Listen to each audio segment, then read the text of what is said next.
Welcome to Two Open Doors, the podcast that explores our power to open or close the doors of relationship with the important people in our lives.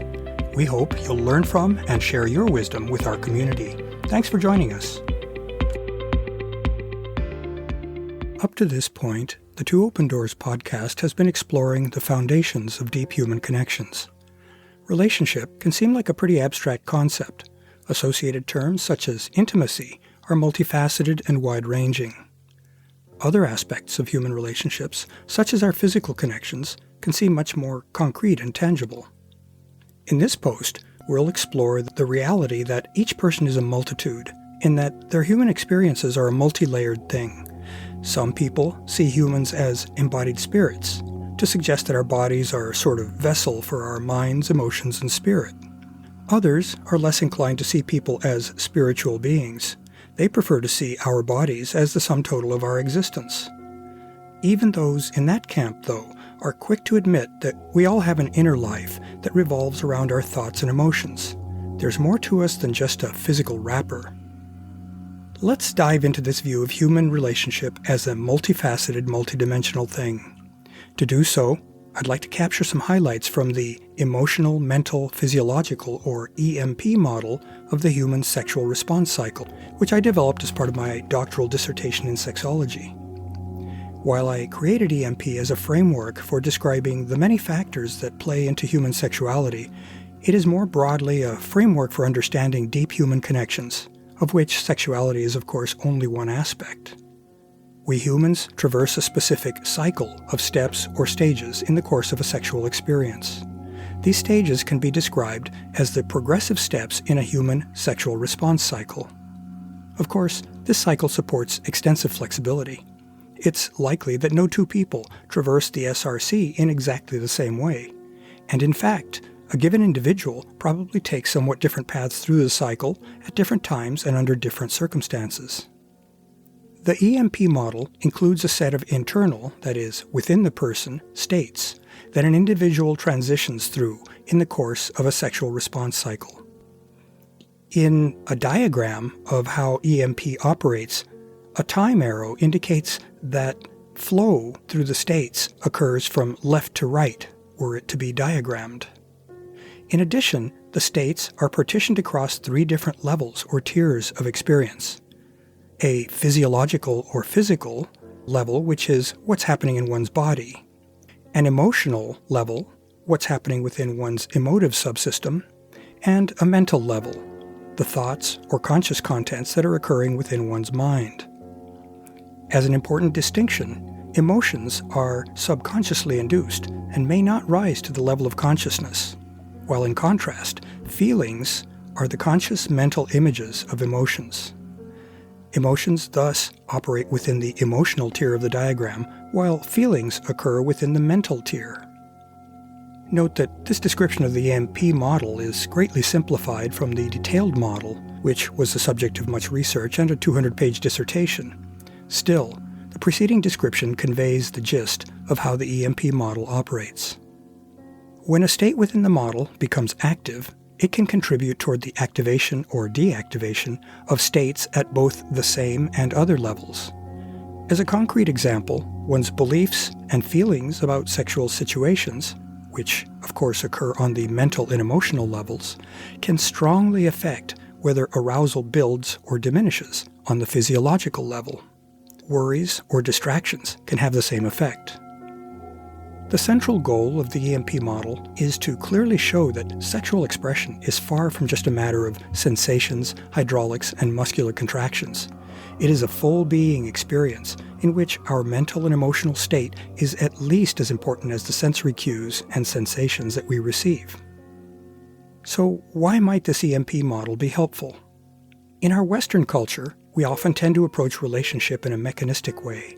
If only we perform certain behaviors in a prescribed way, and buy the right life enhancement products, our path to rewarding human relationships will be clear and smooth. Of course, that isn't the case at all. If anything, focusing ourselves on stuff can distract us from the truly important business of building trust, desire, and substantial connections. Returning to the EMP model, we see that it can provide us with a roadmap for systematically exploring the three main modes of expression for relationship, that is, the sensual, sexual, and intimacy levels. Two Open Doors is dedicated to exploring all aspects of human deep connection, so having a map and compass such as EMP will serve us well. In the course of that exploration, we'll of course cover emotional intimacy, but also the often taboo subjects of sensuality and sexuality. Two Open Doors posts and podcast episodes will be clearly labeled if and when they contain adult content. Our conversation will be factual and frank, though by design not explicit in the sense used by content censors. Let's turn then to the physiology of sensuality. As we've seen, there are neurobiological mechanisms at play in the development of human attachment. Similarly, there are neural mechanisms that underlie human sensual and sexual behavior. To start with the sensual, it's plain that pleasant sensations of any sort are rewarding. They can trigger the release of the hormone dopamine in our limbic system. That release can serve to set the memory of the pleasant or unpleasant sensation and its emotional valence, that is, whether it's good or bad. We can thus learn to value and thus pursue the circumstances that bring us pleasant sensations. Sensation is affected by our general state of arousal, active versus drowsy versus asleep, as well as by our attention mechanism. As we've all experienced, a pleasant or painful experience can be intensified if our attention is drawn to it, and we then concentrate on it. That fact can be an annoyance when we have a tiny but painful splinter in a finger, and we focus our attention on that sensation. Sensation is also affected by our state of mind, whatever attitudes, beliefs, and emotional state might be associated with the sensory circumstances. What's present in our thought processes is not raw sensations or sensory inputs, but rather our perceptions or interpretations of those inputs. How we interpret that raw input, for example, the contents of a visual scene, depends on our internal state at the time the input is received. Think sensation plus internal state or filters equals perception. This brief consideration of the nature of sensuality is sufficient to show how flexible and variable sensations can be. Being a good physical relationship partner with someone requires an understanding of how sensations work, an ability and willingness to attune to sensations, and all of the mental processes that let a person determine which sensations are desired and appreciated by a partner. Let's turn now to the physiology of sex. At the level of physiology, a person can experience a variety of physical states. These range from a neutral state of being sexually unaroused through a state of becoming physically excited, that is, sensually sensitized, and with tumescence or swelling of some organs due to blood flow, through a potential orgasmic state, and then on to a post-orgasmic or detumescent stage.